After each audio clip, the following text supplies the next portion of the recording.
चलो देखिए, when we talk about balance of payment, तो बैलेंस ऑफ पेमेंट आप ये समझ लीजिए कि बैलेंस ऑफ पेमेंट का मतलब ये होता है कि एक ऐसा फाइनेंशियल स्टेटमेंट जिसमें हम वो सारे फाइनेंशियल ट्रांजैक्शंस को रिकॉर्ड करते हैं जो एक कंट्री के रेजिडेंट्स का rest of the world sector के साथ होता है। जितने भी फाइनेंशियल ट्रांजैक्शंस एक कंट्री के रेजिडेंट्स का rest of the world sector के साथ होता है, उनको जिस अकाउंट में या जिस फॉर्मेट में, जिस फाइनेंशियल स्टेटमेंट में हम रिकॉर्ड करते हैं, that is called balance of payments. ठीक है। अब बैलेंस ऑफ पेमेंट में हर आइटम को दो कैटेगरीज में डिवाइड किया जाता है, मेनली जो मेजरली डिवाइड किया जाता है। उसमें पहली आइटम हो गई आपकी क्रेडिट आइटम, दूसरी हो गई डेबिट आइटम। ठीक है। क्रेडिट आइटम्स वो आइटम्स हैं जिनसे फॉरेन करेंसी का आपकी कंट्री में इनफ्लो होता है। ठीक है। डेबिट क्रेडिट आइटम कौन सी है? जिनसे फॉरेन करेंसी का आपकी कंट्री में इनफ्लो होता है, वो सारी क्रेडिट आइटम्स होती हैं। अब वो चाहे एसेट बेच के हो, चाहे वो उधार लेकर के हो, अगर फॉरेन करेंसी का आपकी कंट्री में इनफ्लो होगा तो वो क्रेडिट आइटम ही होगी। ठीक है। और अगर आपकी कंट्री से फॉरेन करेंसी का आउटफ्लो होता है तो वो डेबिट आइटम ही होगी।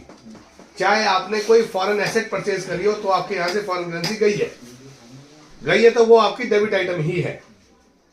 ये वाली बात आपको याद रखनी है। आपसे एग्जाम में क्वेश्चन ये पूछा जा सकता है, कोई पर्टिकुलर ट्रांजैक्शन आपको दे दी और आपसे पूछा जाए कि भाई ये डेबिट में रिकॉर्ड होगी या ये क्रेडिट में रिकॉर्ड होगी, तो आपको एक ही बात पे फोकस करना है कि इससे पैसा आपकी कंट्री में आएगा या आपकी कंट्री से जाएगा। अगर आपकी कंट्री में उस ट्रांजैक्शन से पैसा आ रहा है तो वो क्रेडिट आइटम है, और जा रहा है तो वो डेबिट आइटम है। क्लियर है बात की? यहां तक बात समझ में आ गई आपको? अच्छा, अब ये जो बैलेंस ऑफ पेमेंट्स अकाउंट्स हैं, बैलेंस ऑफ पेमेंट्स अकाउंट्स में को हम मेनली तीन टाइप्स के अकाउंट्स में डिवाइड करते हैं। इसको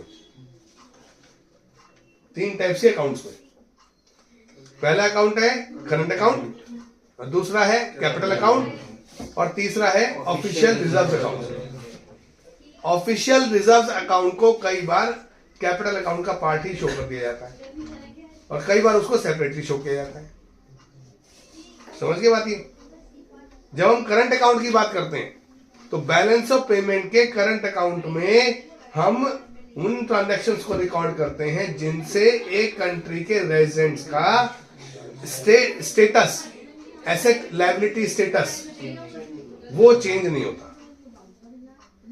एसेट लायबिलिटी स्टेटस का मतलब क्या समझते हैं आप? कि फॉरेन कंट्री में आपकी लायबिलिटी बढ़ जाए या फॉरेन कंट्री में आपकी एसेट बढ़ जाए। अब यहां पे ये वाली बात ध्यान से समझ लेना कि अगर आपने बाहर से कोई चीज इंपोर्ट करी है, चाहे वो कितनी भी बड़ी चीज इंपोर्ट करी हो, उससे आपकी एसेट बाहर नहीं बढ़ी। ये बात ध्यान से समझ लीजिए। मैंने बाहर से एक शिप इंपोर्ट कर लिया, एक जहाज इंपोर्ट कर लिया, मैंने एक रॉकेट लॉन्चर इंपोर्ट कर लिया, रॉकेट्स इंपोर्ट कर लिए, वो सब के सब मेरे यहां पर आ गए, मेरी कंट्री में आ गए। समझ गया मेरी बात? तो उससे मेरी बाहर एसेट नहीं बढ़ी, इसलिए वो करंट अकाउंट में रिकॉर्ड होंगी। ये वाली बात याद रखना। ठीक है।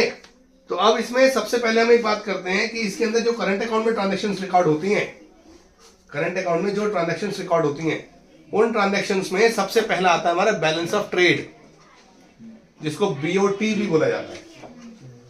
कई बार बोर्ड एग्जाम्स में आपसे बीओटी और बीओपी में डिफरेंस भी पूछ लेते हैं। बीओटी एंड बीओपी, इसमें डिफरेंस भी पूछ लिया जाता है। तो बीओपी जो है ना, बैलेंस ऑफ पेमेंट, ये वाइडर टर्म है। BOT is just a part, और वो भी किसका पार्ट है? करंट अकाउंट का। बैलेंस ऑफ पेमेंट में तो करंट अकाउंट भी आएगा, कैपिटल अकाउंट भी आएगा, ऑफिशियल रिजर्व अकाउंट भी आएगा। समझ गए मेरी बात? तो आपने किस बात पे ध्यान देना है कि बैलेंस ऑफ ट्रेड जब हम बात करते हैं तो इसका मतलब है विजिबल आइटम्स का ट्रेड। विजिबल आइटम्स मतलब those things which can be seen crossing the border. वो चीजें जिन्हें बॉर्डर क्रॉस करते हुए देखा जा सकता है, टच किया जा सकता है, उन्हें विजिबल आइटम्स बोलते हैं। तो विजिबल आइटम्स का ट्रेड बैलेंस ऑफ ट्रेड होता है। तो उसमें जब हम बैलेंस ऑफ ट्रेड निकालते हैं तो वो कैसे निकलेगा? Export of visible items minus import of visible items, export of visible items minus import of visible items. तो आपको बैलेंस ऑफ ट्रेड मिल जाएगा। ये पॉजिटिव भी हो सकता है, नेगेटिव भी हो सकता है। इसके बाद दूसरा जो इसके अंदर ट्रांजैक्शन रिकॉर्ड होती है, बैलेंस ऑफ पेमेंट के करंट अकाउंट में। दूसरा आता है बैलेंस ऑफ इनविजिबल्स। अब इनविजिबल्स क्या है? Those things which can not be seen crossing the border, लेकिन हम उनका इंपोर्ट एक्सपोर्ट करते हैं। वेरियस टाइप्स की सर्विसेज है, like transportation services, air services, banking services, telecom services, insurance services, बहुत सारी ऐसी सर्विसेज है। बहुत साल पहले फील्ड ओरिजिनेट हुई थी, मेडिकल ट्रांसक्रिप्शन बोलते हैं, उसकी फील्ड, मेडिकल टूरिज्म, ये सारी सर्विसेज तो होती हैं। तो इसमें दो तरीके की सर्विसेज आती हैं बच्चों इनविजिबल्स में, जब हम सर्विसेज की बात करते हैं। तो कौन कौन सी? एक तो factor services, non factor services. ये जो मैंने सारी आपको बताई वो नॉन फैक्टर सर्विसेज है, ठीक है। तो जब हम नॉन फैक्टर सर्विसेज का एक्सपोर्ट भी होता है, इंपोर्ट भी होता है। फैक्टर सर्विसेज का भी एक्सपोर्ट इंपोर्ट दोनों होता है।